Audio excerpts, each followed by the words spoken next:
안녕하세요. 오늘도 서연살롱을 찾아주셔서 감사합니다. 얼마 전 40대가 된 저는 이제서야 참고 살면 호구 취급을 받게 된다는 걸 몸소 깨닫게 되었어요. 참 일찍도 깨달았다 하시겠지만 그만큼 제가 남편을 많이 믿었다는 반증이기도 해요. 설마 이 인간이 이렇게 밑바닥을 드러내고 사는 놈인 줄은 몰랐거든요. 이런 걸 남편이라고 10년 넘게 한 이불을 덮고 살았다니 지나간 세월이 아까워 미칠 것 같지만 그래도 막판에 제대로 복수할 수 있어서 그나마 후련하기는 합니다. 제가 남편과 처음 만난 건 고등학생 때였어요. 남편이 제가 다니던 학교에 교생 실습을 하러 왔었거든요. 여자 고등학교에 온 젊은 남자 교생은 여학생들의 인기를 한몸에 받았어요. 당시 고2였던 저도 남편을 좋아했죠. 하지만 숫기가 없어서 대놓고 제 마음을 전하지는 못했어요. 그저 먼 발치에서 남편의 모습을 몰래 훔쳐볼 뿐이었죠. 한 달여간의 교생 실습을 마치고 떠난 남편을 다시 만난 건 대학교 1학년 때였어요. 대학원에 진학했던 남편이 저희과 조교를 맡고 있었거든요. 남편은 제 얼굴도 이름도 기억하지 못했지만 저는 한눈에 알아볼 수 있었어요. 제가 그 대학에 들어간 이유도 남편과 동문이 되고 싶었기 때문이었으니까요. 학과실을 드나들면서 남편과 얼굴을 익힌 저는 술자리에서 은근슬쩍 제가 졸업한 고등학교 얘기를 꺼냈어요. 정말? 나 그 학교에서 교생 실습했어. 우리 이거 보통 인연이 아닌데? 혹시 나 학교에서 본 적 없어? 보기만 했나요? 제 첫사랑인걸요. 목구멍까지 이 말이 차올랐지만 제 마음을 들키기 싫어서 일부러 기억이 안 난다고 둘러댔어요. 그 말에 남편은 아쉬운 표정이었죠. 그 일을 계기로 남편은 제게 전보다 살갑게 대해주었어요. 외부 장학금 신청 공지도 남들보다 먼저 알려주었고 과 사무실로 들어온 아르바이트 자리도 제게 먼저 귀뜸해주곤 했죠. 그 덕분에 제게 많은 도움이 되었죠. 금전적인 도움뿐만 아니라 남편과 가까워질 기회까지 얻었거든요. 아르바이트비를 받은 저는 답례의 뜻으로 남편한테 밥을 샀고 남편은 또 그 답례로 술을 사주면서 자연스레 만남을 이어가게 됐거든요. 선배님은 교직 이수에 교생 실습까지 다 해놓고는 임용고시는 안 보세요? 난 학교 선생할 오를 생각 없어. 교직은 부모님이 원하셔서 한 거야. 취직 안 되면 선생 노릇이라도 하라고 닥달하셔서 말이야. 대학원에 진학한 이유도 부모님이 하도 취직하라고 성하셔서 그거 피하느라 도피처로 삼은 거야. 사실 난 바리스타가 되고 싶거든. 언젠가 내 이름을 딴 커피 전문점을 차리는 게 내 꿈이야. 당시엔 바리스타라는 직업이 생소했던 탓에 그게 뭐라는 건지 정확히 알지는 못했지만 커피랑 관련된 거라는 건 어렴풋이 알 수 있었어요. 이렇다 할 꿈도 없이 첫사랑을 따라 대학과 학과를 정했던 저와는 달리 꿈이 있는 선배가 멋져 보였어요. 그런데 참 인간이 간사하더라고요. 사귀기 전에는 남편의 사소한 것조차도 좋게만 보이더니 막상 사귀고 몇 년 지나니까 그제야 단점이 보이기 시작하는 거예요. 취업 준비로 바쁜 저와는 달리 여전히 석사 논문도 완성 못한 남편을 보니 한심한 생각이 들었어요. 남편은 부모님 등골만 빼먹고 사는 철없는 도련님일 뿐이었으니까요. 꿈만 있으면 뭐합니까? 그 꿈을 이루기 위해 노력을 해야죠. 오빠, 전공 살릴 것도 아니라면서 뭐하러 돈 아깝게 대학원에 다녀? 그리고 논문은 왜 안 쓰는 건데? 기왕 석사과정 밟았으면 논문 패스는 해야 할 거 아냐. 설마 그냥 수료로 끝내려는 거야? 학위 안 딸 거면 차라리 부모님께 오빠가 하고 싶은 게 뭔지 말씀드리고 도움을 받든 아니면 가감히 포기하고 취직을 하든 선택해야지. 언제까지 인생을 낭비할 거야. 오빠, 내일 모레면 30이야. 더 늦으면 취직도 힘들다고. 야, 너까지 날 들들 볶을 셈이냐? 집에서 부모님한테 당하는 것만으로도 골이 지끈거릴 지경인데 내 인생 내가 알아서 해. 넌 네 인생이나 신경 쓰라고. 자존심이 많이 상했는지 오빠는 한동안 연락이 없었어요.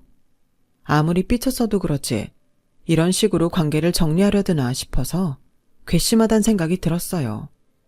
그런데 제가 오해를 했던 거더라고요. 남편 후임으로 과 조교를 맡고 있던 선배가 하루는 저를 불렀어요.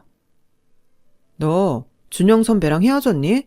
내가 남의 연애사에 이러쿵저러쿵 할 입장은 아니지만 준영이 형이 걱정돼서 가만히 있기는 좀 그러네. 얼마 전에 형 아버지 돌아가셨어. 회사가 부도나는 바람에 쓰러지셨는데 결국 깨어나지 못하셨다나 봐. 평생 부잣집 도련님으로 살던 형이 엄마랑 여동생이랑 살집 구한다고 여기저기 돈까지 꾸러 다녔었나 봐. 혹시 너 그런 거 알고 형이랑 끝낸 건 아니지? 그런 거면 정말 실망이다. 선배, 지금 준영 오빠 어딨어요? 몇 주 전에 싸우고 연락이 끊겼는데 내 전화는 받지도 않아요. 아버님이 돌아가셨다는 것도 지금 선배 통해서 처음 들었다고요. 조교는 남편이 아르바이트를 하고 있다는 물류창고 주소를 알려주었어요.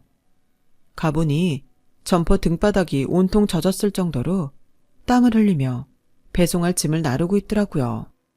남편은 저를 보자 귀신을 본 것처럼 움찔했어요. 자신의 비참한 처지를 저한테 보이기 싫었던 것 같더라고요. 저를 떼어내려 일부러 툴툴대길래 빽 소리를 질러버렸어요. 오빠, 제발 솔직하게 굴어. 나 보기 창피해서 일부러 떼어내려고 이러는 거 아니냐고.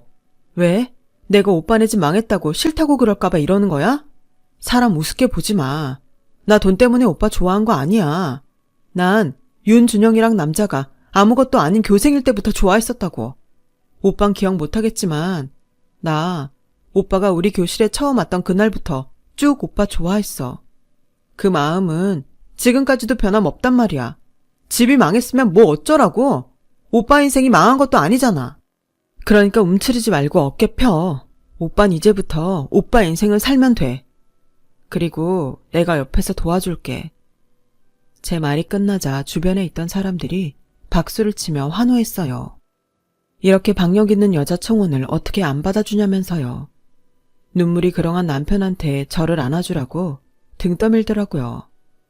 졸지에 사람들 앞에서 프로포즈 아닌 프로포즈를 하는 바람에 남편과 저는 다시 만남을 이어갈 수 있었어요. 아버지의 죽음에 정신을 차린 남편은 얼마 뒤 취직을 했어요.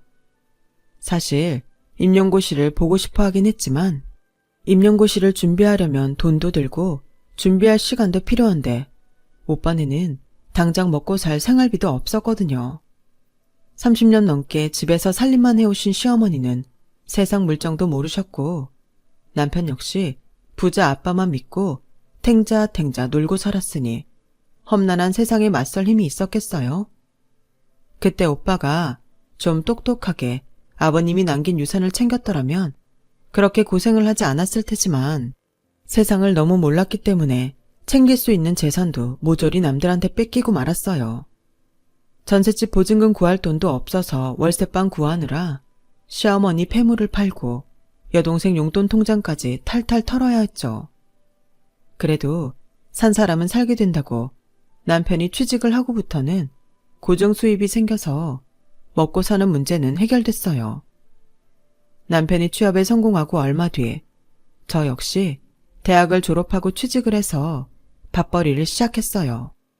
남편도 저도 더는 응석을 부릴 처지가 아니었기에 정신 바짝 차리고 돈을 모으기 시작했죠. 저희 집 형편이 어려운 거 아니었지만 그렇다고 넉넉한 편도 아니어서 부모님께 기대 살 수는 없었거든요. 제 밑으로 남동생이 하나 있었는데 동생이 대학에 입학하던 해 아빠가 회사에서 희망퇴직을 당하셨어요. 막내 아들 대학 등록금을 감당하려고 아빠는 자존심도 접고 후배가 하는 세차장에 나가기 시작하셨죠. 엄마는 동네 아주머니 소개로 도시락 공장에서 파트 아르바이트를 하셨고요. 온 가족이 열심히 벌어야 생활이 가능한 처지였어요. 굶을 걱정은 없었지만 당장 다음 달 월급이 안 나오면 생활이 무너질 정도로 여유가 없었어요. 그러니 제 결혼 자금도 부모님한테 기댈 상황이 아니었죠. 남들처럼 휴가 때마다 해외여행을 떠나는 건 불가능했고 남편과 데이트할 때도 한 푼이라도 덜 쓰기 위해 쿠폰이며 뚜벅이 데이트를 자처했어요. 남편도 저도 얼른 돈을 모아 변변한 집 한 칸이라도 마련해서 하루빨리 결혼을 하는 게 꿈이었거든요. 길바닥에서 버리는 데이트 자금이 그땐 그렇게 아까울 수 없었으니까요. 하지만 우리 월급을 모아 만드는 돈에 비해 물가는 빠르게 올랐고 전셋집 보증금 마련하는 것조차 수년을 벌어도 버거울 정도였어요. 그렇게 5년을 내리 모은 후에야 우리는 결혼 자금을 모을 수 있었죠. 그 사이 제 동생도 취직을 했고 시누이도 자리를 잡아서 부담감도 던 채 결혼식을 올릴 수 있었어요. 한 푼 두 푼 모아서 마련한 신혼집에 인터넷 최저가로 구입한 살림살이는 우리 부부가 지난 5년간 노력한 땀의 결실이나 마찬가지였죠. 원래 쉽게 얻은 것보다 어렵게 얻은 게 더 소중한 법이잖아요. 집안 청소를 할 때마다 내 살림살이 하나하나가 귀하고 소중했어요. 결혼하고 이듬해 아들을 낳은 저는 3개월간 출산휴가를 받았어요. 출산을 경험한 선배들 말처럼 3개월이 쏜살처럼 빨리 지나가더라고요. 익숙하지 않은 육아에 몸은 지치고 다시 회사에 복귀를 하려면 몸도 만들어야 하는데 시간이 기다려주지 않는 것 같았죠. 임신 중에 부른 살은 안 빠지고 화장도 안 먹을 정도로 얼굴은 푸석, 몸 사이즈가 변해서 당장 회사에 입고 나갈 옷도 마땅치 않았어요. 하나부터 10까지 저를 주저앉게 만들려고 작정한 것처럼 보여서 우울하고 많이 힘들더라고요. 애 낳고 직장 생활하는 여자들이 그렇게 대단하게 보인 적도 없네요. 결혼 전에는 출산휴가를 받고 쉬는 동료들이 부럽기만 했는데 절대로 부러워할 일이 아니었죠. 그래서 자신이 똑같이 당해봐야 그 고통을 안다고 하는 모양이에요. 회사 복귀를 앞두고 친정엄마가 다려다 준 호박즙을 주구장창 먹고 혹독한 체중 조절을 감행한 덕분에 무사히 회사 복귀는 할 수 있었어요. 하지만 젖이 돌아 블라우스에 얼룩이 생기기 일쑤고 친정엄마한테 맡기고 온 애가 걱정돼 좀처럼 회사 일에 집중할 수가 없었어요. 혹여 회식 자리라도 생기는 날에는 말 그대로 전전긍긍할 수밖에 없는 게 언젠가 어디서 읽었던 글귀의 내용과 꼭 닮아 있더라고요. 직장에서 엄마의 태도란 직업 없는 여성처럼 아이를 기르면서 아이가 없는 사람처럼 일해야 한다. 당시 제 상황에 딱 맞는 말이었어요. 육아와 직장 생활을 병행하는 여성에겐 가혹한 현실이 화가 났지만 그렇다고 둘 중 어느 것 하나를 놓을 수 없는 처지라 막막함은 더했어요. 그때 친정엄마가 없었다면 어쩔 뻔했을까 아찔하기만 해요. 복귀를 하고 첫 급여를 받은 날 엄마한테 드릴 용돈을 따로 챙기고 있는데 남편이 그건 어디다 쓸 거냐고 묻더라고요. 내가 전에 말했잖아. 엄마가 재민이 봐주시는데 용돈 정도는 드려야 할 것 같다고. 베이비시터만큼은 못 드려도 100만 원은 드려야 할 것 같아. 뭐? 100만 원? 자기 월급이 얼마나 된다고 100만 원이나 드려? 한 20만 원 정도 용돈으로 드리면 되지 않을까? 남도 아니고 왜 손준대. 돈 보고 봐주시는 건 아니잖아. 순간 그 말에 화가 치밀어 올랐어요. 애 보는 게 얼마나 힘든 일인데 고작 20이라니.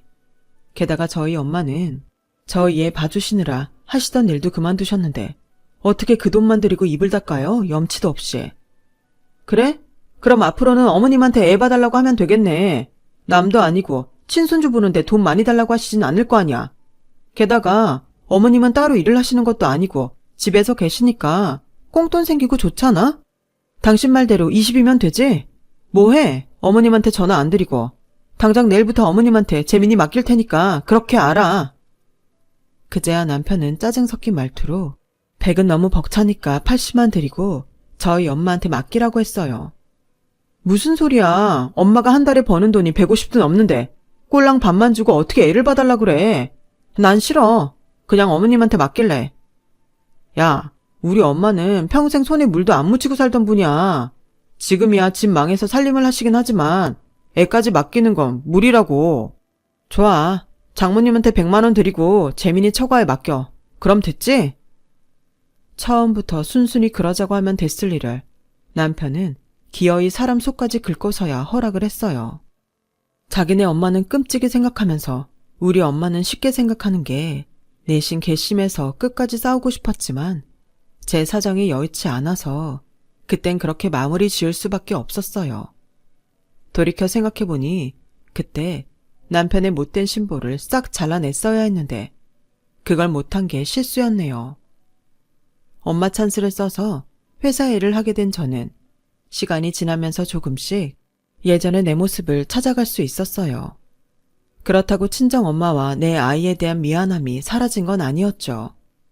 엄마한테는 남편 몰래 용돈도 더 찔러드리고 철철이 보약도 지어드렸어요. 월급 통장은 남편이 같이 관리하니 손댈 수 없지만 보너스랑 거래처에서 보내주는 상품권이 있어서 그 정도 비상금은 만들 수 있었거든요. 회사에서는 집안일을 잊고 했지만 집에 돌아온 이후에는 우리 아들한테 최선을 다했어요. 고수들이 운영하는 사이트를 찾아보며 그때 나이에 내 아이한테 필요한 놀이와 교육도 꼼꼼히 챙겼어요. 일과 육아, 둘 다 포기할 수 없다면 내 시간을 포기하고라도 둘 다 확실히 해내야겠다는 생각이었죠. 남편도 이런 제 노력을 알아주어서 애 교육에 대해서는 모든 걸 제게 일임하는 편이었어요. 퇴근 후나 주말에는 저를 도와 집안일도 곧잘 하는 편이어서 다른 집 남편들에 비하면 가정적인 사람이었죠. 딱 하나 불만이 있다면 별거 아닌 일에 싸움을 걸고는 삐쳐선 짐 싸들고 시댁에 가버리는 거였죠. 그리곤 한동안 전화도 안 받고 잠수를 타곤 했어요. 처음에는 시댁까지 찾아가 남편을 설득해 데려오곤 했는데 몇 번 같은 상황이 반복되니 이게 뭐 하는 짓인가 싶더라고요. 한 번은 제 동생 결혼을 앞두고 축의금을 얼마나 내야 하나 상의하다가 대뜸 서랍 정리도 안 하고 사냐면서 성질을 내더니 시댁으로 가버렸어요. 서랍 속이 지저분하면 자기가 정리를 하든지 아니면 저보고 하라고 하면 될 일이지 이게 집까지 나갈 정도로 중요한 일이냐고요. 그뿐 아니에요. 저희 엄마 생신 때도 그랬고 심지어 저희 아빠가 다리를 다쳐서 병원에 입원했을 때도 말도 안 되는 이유로 집을 나갔다니까요. 내가 애를 데리고 사는 것도 아니고 언제까지 남편의 철없는 행동을 봐줄 수는 없었어요. 그래서 이후부터는 자기 스스로 집에 돌아올 때까지 전화도 일절 않고 시댁에서 걸려오는 전화도 일절 받지 않았어요. 제 반응이 이러니 결국 남편이 제 풀에 지쳐 돌아오곤 하더라고요. 당신 정말 왜 이래? 언제까지 애처럼 굴 거야? 내가 자기 엄마야? 불만이 있으면 뭐가 불만인지 말을 하던지 왜 툭하면 어머님 댁에 가선 잠수를 타는 건데? 당신 자꾸 이러면 나 가만 안 있어? 아예 자기 짐 싸서 어머님 댁으로 보낼 테니까 알아서 하라고. 남편은 주둥이 대빨 내밀고 못마땅한 표정만 지을 뿐 별말이 없었어요. 그리곤 그 다음날 뭔 일 있었냐는 듯 예전 모습으로 돌아왔어요. 그리곤 또다시 반복이었죠. 어르고 달래도 안 되고 화를 내도 안 되니 하도 답답해서 하루는 회사 동료한테 고민을 털어놓았더니 대뜸 이러지 뭐예요. 자기 남편 일부러 그러는 것 같은데 얘기를 들어보니까 자기 남편이 집 나가는 시점이 대개 자기 집에 행사나 목돈 들어갈 때뿐이잖아. 혹시 처가에 돈 내놓기 싫어서 일부러 그러는 거 아닐까? 그때 말도 안 된다고 생각했는데 얼마 전 아빠 환갑을 맞아 동생네랑 얼마씩 거둘까 얘기를 하는데 또다시 뜬금없이 제가 자기를 무시한다면서 화를 내고는 짐 싸서 시댁으로 가버리더라고요. 그걸 보니 선배가 했던 말에 확신이 생겼어요. 그래서 그날 바로 시댁에 쫓아가서 남편을 앞에 앉혀놓고 그랬죠. 좋아. 자기가 어머님 댁에 있겠다면 그렇게 해. 대신 이건 확실히 하고 넘어가야겠어. 우리 아빠 환갑 때 얼마 낼 생각이야? 내 눈 피하지 말고 똑바로 말해. 내 동생 결혼할 때도 당신 이런 식으로 피하곤 은근슬쩍 넘어갔잖아. 그때 당신이 생활비 카드까지 들고 나간 탓에 내 비상금으로 동생한테 축의금 냈어. 기억하지? 그래놓고 자기 여동생 결혼할 땐 자기가 어떻게 했어? 하나뿐인 여동생 시댁에 기한 죽게 해주고 싶다고 내 앞에서 울고 짜면서 2천만 원 대출 받아줬잖아. 그 대출금 아직도 우리 생활비에서 갖고 있는 거 알아 몰라? 나 정말 이렇게까지 말하고 싶지 않았는데 당신 하는 짓거리 보니까 도저히 그냥 못 지나가겠다. 너 내 친정에 돈 내는 거 아까워서 그러지? 그래서 매번 쇼하는 거 맞지? 그러자 남편 눈알이 흔들렸어요. 딱 봐도 확실한데도 남편은 끝까지 아니라고 부인하더군요. 야, 아무렴 내가 그깟 돈이 아까워서 이러겠냐? 사람을 어떻게 보고?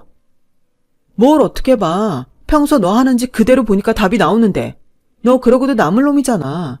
작년에 우리 엄마가 재민이 그만 보기로 했을 때 자기 우리 엄마한테 뭐 선물했어? 자기 아들 9년이나 봐준 장모한테 뭐 사드렸는지 기억 안 나? 어이가 없어서 정말. 술집에서 받은 5,000원짜리 로또 한 장 드렸어. 말로는 하와이 여행 보내주겠다고 하더니 다음날 되니까 술기운에 한 얘기라서 기억 안 난다고 오히려 나한테 바가지 긁는다고 화내고 여기로 왔었잖아. 결국 그때 선물도 내 돈으로 했어. 그럼 나중에라도 말을 하지 그랬어. 자기가 아무 말 않고 넘어가 놓고 왜 나한테 뒤집어 씌워? 내가 한두 번 말했니? 매번 우리 집에 돈 들어갈 일 있을 때마다 네가 그 지랄을 해놓고 이제 와서 돈 달라고 닥달 안 한 내 탓이라는 거야? 100번 양보해서 내가 그때 말했으면 네가 주긴 했을까? 명절에 니네 집에 과일 싸갈 때는 굵고 값비싼 거 사가고 우리 집에 갈 때는 거래처에서 들어온 선물 재탕해서 들고 가는 놈이. 설마. 내가 그동안 너 그러는 거 보면서 열뻗친 게 한두 번이 아니었지만 애 보는 앞에서 지 아빠 창피 주기 싫어서 꾹 참았어. 차라리 내 부모는 내 돈으로 더 좋은 과일 사다 드리고 만다고 생각했다고. 근데 더는 안 되겠다. 넌 불쌍하게 생각해줄 가치도 없는 쫌팽이 새끼일 뿐이니까 끝내는 마당에 내가 하나 충고할게. 니네 부모가 그렇게 귀하면 앞으로는 네 손으로 효도해. 괜히 남의 집 딸 손 빌어서 너 대신 네 부모한테 효도시키지 말라고. 그리고 똑똑히 알아도 우리 끝낼 땐 그동안 네가 니네 집에 퍼부은 돈만큼 뱉어내야 한다는 걸 말이야. 그리고 우리 엄마가 재민이 봐준 육아비용도 시가대로 제대로 쳐서 지불해야 할 거야. 네 놈이 치졸하게 안 내놓고 뜯어먹은 돈 하나도 안 빼고 다 받아낼 테니까 지갑 열어놓고 기다려. 알았어? 대문을 쾅 닫고 시댁을 나온 저는 하도 화가 나서 엉엉 울면서 집까지 왔어요. 그간 참고 살아온 대가가 고작 이런 건가 생각하니 억울하고 분통이 터졌어요. 그렇다고 누구한테 하소연하기도 힘들었어요. 누가 시켜서 한 결혼도 아니고 내가 직접 나서서 한 결혼이니 누구 탓을 하겠어요. 다 제 탓이죠. 한참을 울고 나니 하도 울어서 푸석해진 얼굴로 어떻게 집에 가나 걱정이 되더라고요. 그래서 차 안에 앉아 화장을 고치고 집으로 들어갔는데 웬일로 엄마 아빠가 저희 집에 와 계시더라고요. 엄마는 저를 보자 달려나와 얼싸안곤 횡설수설을 하셨어요. 도대체 뭔 소린가 싶어서 아빠한테 물었더니 아빠가 그러시는 거예요. 일전에 윤서방이 네 엄마한테 준 복권 말이다. 그게 글쎄 당첨이 됐지 뭐냐? 여보, 가만히 있어 봐요. 내가 직접 얘기할 테니까. 그때 받은 복권을 코트 주머니에 넣어두곤 깜빡했지 뭐니. 드라이클리닝 맡기려고 꺼냈다가 오늘에서야 봤잖아.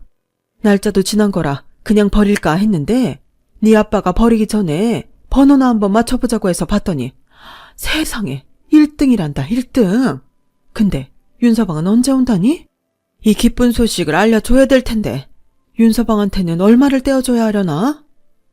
엄마, 그런 거 없어. 그건 전부 엄마가 다 가지면 돼.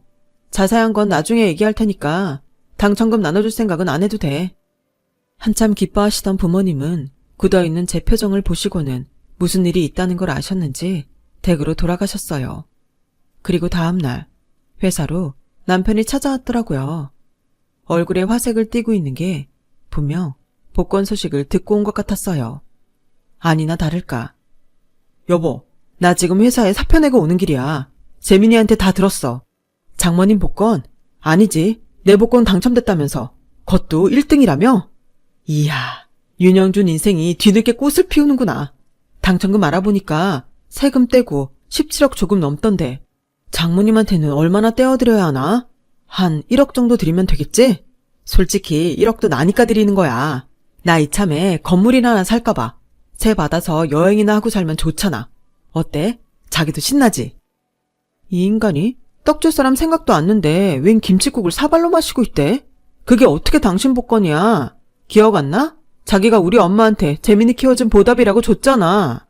줬으면 그만이지. 왜 이제 와서 헛소리를 짓거리고 있어? 사표냈다고? 멍청한 짓 했네. 곧 이혼도 당할 텐데 직장까지 지발로 때려치우고 나왔으니 앞으로 어떻게 살지 캄캄하겠다. 암튼 난 내 할 말 어제 다 했으니까 당신은 소장 받거든 법원으로 달려오기나 해. 끝까지 구차하게 이혼을 하느니 마느니 눈물 콧물 짜고 빌 생각 말고 우리 쿨하게 헤어지자. 뭐 이제 자기는 직장도 없으니 재민의 양육권 가져가겠다는 소린 못하겠네. 그건 고맙게 생각할게. 그럼 법정에서 보자고. 남편은 말도 안 된다며 저희 친정에 찾아가 복권을 돌려달라고 때를 썼고, 저를 통해 모든 얘기를 들은 아빠는 괘씸한 사위한테 문도 열어주지 않았어요. 상황이 이렇게 돌아가자 회사에 제출했던 사표를 돌려받으려 했지만 안 그래도 정리해고 중이던 회사에서 사표를 돌려줄 리가 없었죠.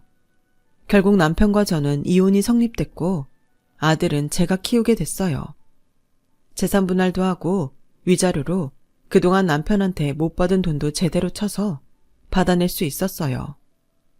남편은 끝까지 이혼을 원치 않는다고 항변을 했지만 재판에는 별 영향을 끼치지 못했어요. 얌생이같이 굴며 자기 이익만 탐하는 결혼은 지 혼자 하라고 하죠 뭐.